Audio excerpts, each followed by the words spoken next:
Mirai movie ఇప్పుడే చూసొచ్చానండి. Cinema మాత్రం block buster అండి.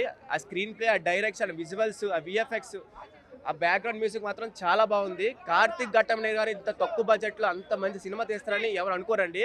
కార్తిక్ ఘట్టమనేని గారు టాలీవుడ్కి ఒక వెన్నెముక అవుతారండి. ఆ డైరెక్షన్ డిపార్ట్మెంట్లో అంత బాగా తీశారు. క్యాస్ట్ విషయానికి వస్తే Manchu Manoj main plus point అండి.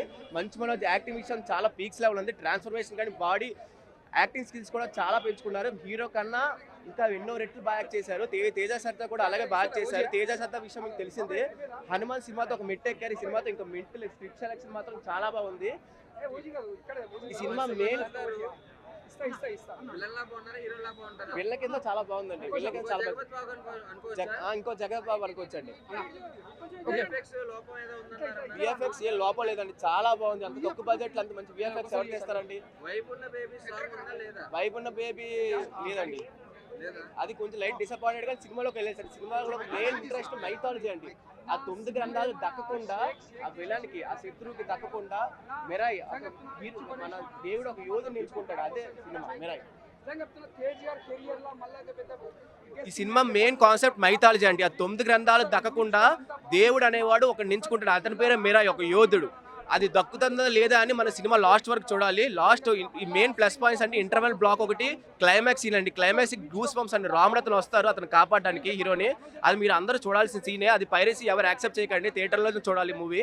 ఏంటంటే ఇప్పుడు ప్రతి ఒక్కరు మన కల్చర్ మర్చిపోతున్నారు. ఏంటంటే ఈ కల్చర్ మర్చిపోకూడదు. ప్రతి ఒక్కరు కూడా హైలైట్గా ఉన్నాయి. ఏంటంటే మన కల్చర్ మర్చిపోవద్దు అని ఒక సన్నివేశాన్ని మన మంచు మనోజ్ గారు చూపించారు. ఒక సన్నివేశాన్ని మన ముందుకి టక్మని చూపించేశారు. హాలీవుడ్ని మనకి రేంజ్ ఇలా ఉంటుందా, మన వాళ్ళు కూడా ఇంతలా తీయగలరా అని మనకి ఎక్స్పెక్టేషన్స్ ఉండవు. ఏంటంటే ఈ సినిమా చూసా కూడా ఉండొచ్చు.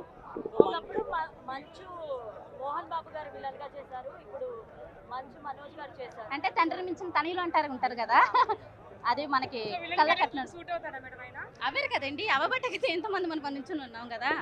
ఏంటంటే ప్రతి ఒక్కటి మనం చూడాలి అని వాళ్ళ ప్రయత్నాన్ని వృధా చేయకుండా మనం ప్రతి ఒక్కరు కూడా ఫ్యామిలీతో వచ్చి చూడొచ్చు. ఈ సినిమా చూసి వచ్చామన్నా, చాలా అంటే చాలా బాగుంది. తేజ గారు అయితే యాక్టింగ్ ఇరగదీస్తారన్న. ఇందులో అయితే తేజ గారు అసలు కృష్ణుడో తెలియట్లేదు, రాముడో తెలియట్లేదు అన్న. నాకు ఈ సినిమా చూస్తుంటే అసలు దేవుడిని చూసినట్టే ఉందన్న ఈ సినిమా అయితే. అబ్బబ్బా ఏం చేశారన్న సినిమా అయితే తేజ గారు. అది మంచు మనోజ్ గారు అయితే ఇంకా పాత్ర ఎరగదీస్తారన్న. విలన్ పాత్ర అయితే మంచు మనోజ్ గారికి భలే సెట్ అయిందన్న. అబ్బా అసలు థియేటర్ నుంచి రావాలంటే నాకు చాలా భయం వేసింది అన్న, అంత బాగుంది సినిమా అయితే. శ్రియా గారు అని కానీ, మోహన్ బాబు తర్వాత వీళ్ళందరూ బాగా చేశారన్న. చాలా హీరోయిన్ గారు కూడా అంత బాగా చేశారన్న. సినిమా అయితే నాకు చాలా బాగా నచ్చింది. చిన్నపిల్లలు బాగుంది. సీన్స్ అన్ని చాలా ఫైటింగ్ సీన్స్ చాలా బాగున్నాయి. కానీ సెకండ్ హాఫ్ చాలా ఫిల్లర్స్ అండ్ ఆల్ ఉన్నాయి. లాగ్ ఉంది, సెకండ్ హాఫ్ లాగ్ ఉంది, చూడకండి. నాట్ వర్త్ అనిపించింది, కానీ ఇట్స్ ఓకే. ఇంకా వాయిసా బాగానే ఉంది. చాలు చాలు ఇంకా చాలు. బాగానే ఉంది అంతా. నాకు తెలియదు. చాలు అన్న గురించి చెప్పాలంటే, అన్న బాడీ చూస్తేనే నాకు భయం అవుతుంది, అన్న కట్అవుట్ చూస్తుంటేనే నాకు భయం అవుతుంది. ఏంది అసలు విలనిజం అంటే ఇంతకుముందు మనం శ్రీకాంత్ గారి దాంట్లో చూసాము, జగపతి బాబు గారి దాంట్లో చూసాము. కానీ ఇప్పుడు ఫస్ట్ టైం ఒక విలన్ని చూస్తే స్క్రీన్ మీదనే భయం అవుతుందని చెప్పుకోనికి అయితే నేను కంపల్సరీ చెప్తున్నా. మంచు మనోజ్ అన్న, ఏ రోజైతే మీ నాన్న నిన్ను ఇంట్లో నుంచి ఎలాగొట్టిండో ఆ రోజు నుంచే నీ పేరు మారింది, నువ్వు మారినో, మొత్తం ఒక హీరో నుంచి విలన్కి వచ్చినావు. ఇంకా నీకు తగ్గేదేలే, తిరుగులేదంటున్నా. ఇంకా డైరెక్టర్ గారి గురించి, కార్తిక్ ఘట్టమనేని గారి గురించి చెప్పాలంటే అబ్బాబ్బాబ్బాబ్బా ఏముందన్న, ఒక రాజమౌళి తీసిన స్క్రీన్ ప్లే డైరెక్షన్ లా ఉందన్న. నాకైతే అది చూస్తుంటే ఇంకా అరే మనోడైనా ఒక సూర్య సినిమా తీసినోడే అని చెప్పేసి నాకు అనిపిస్తుంది. ఓవరాల్ గా మీరు పెట్టే 150 రూపాయల టికెట్ ప్రైస్ కూడా ఏ మాత్రం తక్కువ కాదు. ఇప్పటి నుంచి చెప్తున్నా, ఇతిహాసాల్లో ఎవరైనా హీరో ఉండాలంటే నాకు తెలిసి టాలీవుడ్ ఇండస్ట్రీలో ఒక తేజ సజ్జ గారు తప్పించి మిగతా ఎవ్వరు చేయలేరన్న. అంత బాగా తీసిండు. ఇంతకుముందు మనం హనుమాన్ సినిమా చూసినాం. హనుమాన్ సినిమా బాస్ సినిమా, ఇది అంటే రాముడు సినిమా అంటే ఇంకో నెక్స్ట్ లెవెల్ ఉంది. నాకు తెలిసినంత వరకు అయితే పాన్ ఇండియా మూవీ హీరో అయితే ఎప్పుడు అయిపోయాడు హనుమాన్ మూవీ నుంచి. ఇంకా నెక్స్ట్ చాలా పెద్ద హీరో అవుతాడని చెప్పేసి మనస్ఫూర్తిగా కోరుకుంటున్నా. చాలా పెద్ద సినిమా అన్న ఇది మాత్రం. ఆ లెసన్ వేరు ఈ లెసన్ వేరు. అదొక ఇది గ్రంథాల గురించి. ఇది మన మిరాయి సినిమా అనేది ఒక 9 గ్రంథాల గురించి. ఒక బ్యాక్ స్వాడ్ మనోజ్ గారు విలన్ క్యారెక్టర్ చేశారు. ఇందులో మన మిరాయి మన తేజ సజ్జా గారేమో ఒక దేవుడి మనిషి రూపంలో కాపాడుతుంటే దేవుని యుద్ధం గెలుస్తుందని ఒక స్టోరీ నేరేషన్. సినిమా మాత్రం ఊరా మాస్ ఉంది. ప్రతి ఒక్క థియేటర్కి వెళ్ళి ఎక్స్ప్లెయిన్ చేయాలని మనస్ఫూర్తిగా కోరుకుంటూ థ్యాంక్ యూ. జై శ్రీరామ్. చాలా ఇంత క్లారిటీగా తీశారు. మనకి హనుమాన్ సినిమా చూసినప్పుడు ఎంత నచ్చిందో సేమ్ దీనికన్నా డబ్బల్ ఇది. మనకి హనుమాన్ది స్టోన్లో రక్తం అలా చూపించారు కదా హనుమంతుది, ఇది అలా కాదు, న్యాచురల్గా తీశారు. ప్లస్ ఎడిటింగ్ కూడా బాగా చేశారు. కానీ ఎప్పుడైతే ఆయన కర్ర పట్టుకున్న సీన్ పక్షి ఉన్నప్పుడు ఎంత మనస్ఫూర్తిగా చెప్పారు అన్న, అది చాలా బాగా నచ్చింది. Please watch and theatres, don't see piracy. మీరు పైరసీలో చూస్తే మీకు ఏం అనిపించదు, ఒకవేళ థియేటర్కి వచ్చి చూడండి మీకే అనిపిస్తుంది. కానీ ఇంత బాగా చేసినారు అన్న డైరెక్టర్ అన్న, మీకు హ్యాండ్స్ ఆఫ్ అన్న. ప్లస్ ఆయన ఎప్పుడైతే బ్రిడ్జ్ నుంచి కింద పడితే అప్పుడు పక్షి వచ్చి కాపాడుతుంది అన్న, మామూలుగా ఉండదు. కానీ లాస్ట్లో వచ్చిన ఎలివెల్స్ ఉన్నాయి, చాలా బాగున్నాయి. ఆయన గోల్డ్ పట్టుకుంటే చాలు పడిపోతాడు ఇంకా. Okay bro, thank you. Over expect చేయరు. గ్రాఫిక్స్ విజువల్స్ కానీ అంత సూపర్ ఉన్నాయి madam. Super cinema. BGM super. అసలు ఏం బీజిఎం కొట్టిండో, హనుమాన్ని మించిన బీజిఎం ఉంటుంది. లాస్ట్ మూమెంట్లో ఎట్లుంటుంది, దాన్ని మించిన బీజిఎం ఉంటుంది.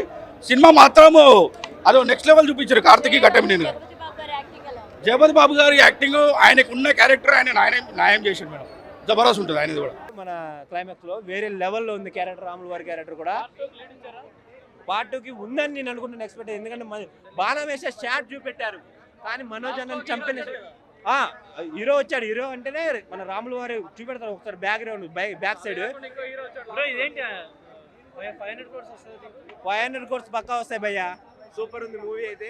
అసలు మన తెలుగు ఆడియన్స్ కదా, ఆయన కన్నడ కూడా పోయి మొత్తం ఆయన ప్రమోషన్ చూశారు కదా, తేజ సజ్జా గారి ప్రమోషన్స్. రితికా నాయక్ గారు ఆయన, ఆమె గ్లామర్ వేరే లెవెల్ ఉంది, ఆమె యాక్టింగ్ కూడా వేరే లెవెల్. ఈ క్యారెక్టర్కి రితికా నాయక్ అయితేనే న్యాయం చేస్తుంది అన్నట్లు ఆమె చేసింది. జాజ్బాబు గారి క్యారెక్టర్ ప్లస్ కాదండి, సినిమాని ఎక్కడికో తీసుకెళ్ళింది. ఫస్ట్ నుండి కూడా ఆయన ఉంటాడు, కాకపోతే ఆయన అనపడ్డప్పటి నుండి అది గతం చెప్తా ఉంటే వేరే లెవెల్లో ఉంటుంది. మనోజ్ గారి చిన్నప్పటి క్యారెక్టర్లో మన pan India child artist Karthikeya వేరే లెవెల్లో చూపెట్టాడు. మాస్ సినిమాల కేర్ ఆఫ్ అడ్రస్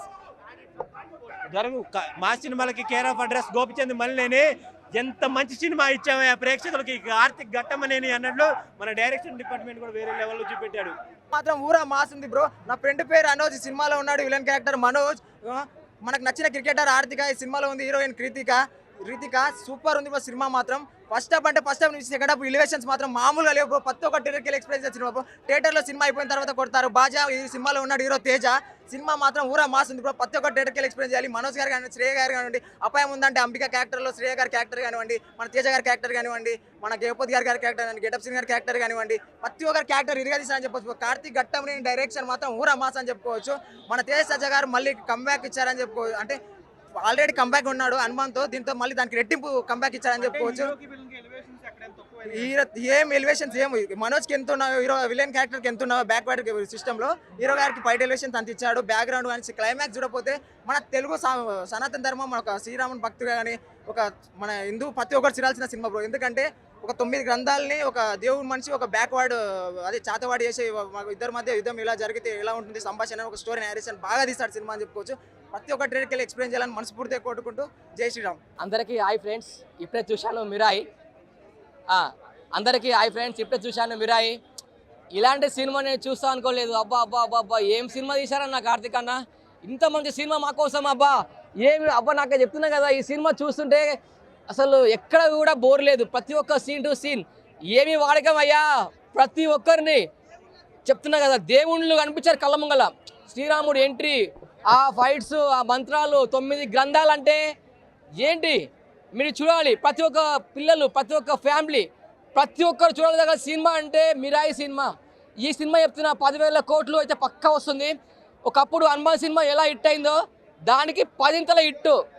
ఇలాంటి సినిమాలు తీయండి సార్. కార్తిక్ అన్న ఐ లవ్ యూ. మీకు ముందుగా ఇందులో గెటప్ సింగ్ గారి యాక్టింగ్, అందరి యాక్టింగ్ చాలా బాగుంది. ప్రతి ఒక్క మనోజ్ గారు ఏంటి సార్, ఇందాక మీరు వస్తే మిమ్మల్ని చూస్తేనే కళ్ళ కంజీలు వచ్చినాయి. అలాంటి సినిమా తీశారు మా కోసం. మీకు తిరుగులేదు మనోజన.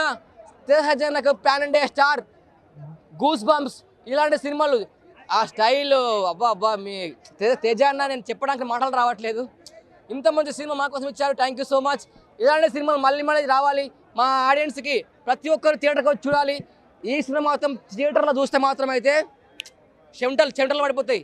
నాకు చెప్తున్నా కదా, నైట్ ఎప్పుడు సినిమా వస్తుందో అని చెప్పేసి తెల్లవారులు పడుకోకుండా వెయిట్ చేసి 6 గంటలకు వచ్చినా ఇక్కడ థియేటర్ కాడికి. చెప్తున్నా కదా, సినిమా కోసం అంత బాగుంది. తేజ గారు మీరు ఏంటి హాలీవుడ్ స్టార్, బాలీవుడ్ స్టార్.